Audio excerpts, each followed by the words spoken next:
days later, we returned to the Trakia Motorway at the overpass near Vakarel. So we are here today with Martin, who will explain us more about this new technology. This type of imagery can be used in conducting road safety inspection and transport risk analysis. This method is very similar to the so-called remote sensing approach.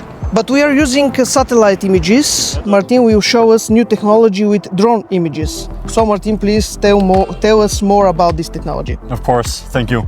So right now we are creating around, 5, 6, 7,000 images, drone-based images, RTK, georeferenced. And with these images, we will be able to make a very nice analysis of the quality of the road, okay? So first, we will upload all the images into a software, and the software will create a high-quality 3D model of not only the bridge, but the entire infrastructure here. You can see the drone is capturing a lot of images fully autonomously right now. So it will be really interesting to see after that what the result would be. And I think it would be very promising for structural analysis and measurements and stuff.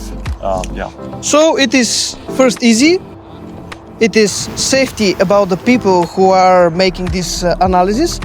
And in the last point, it is very, very important for road safety to have the necessary information. So thank you very much, Martin. Exactly. Your English is better than mine, and we hope that this technology will be using by national authorities for, or we will be able to implement this method for road safety solutions. Definitely. I think Bulgaria has a very, very high potential with these technologies because we have many bridges and pieces of infrastructure that need such detailed documentation. So we have a lot of work in the future.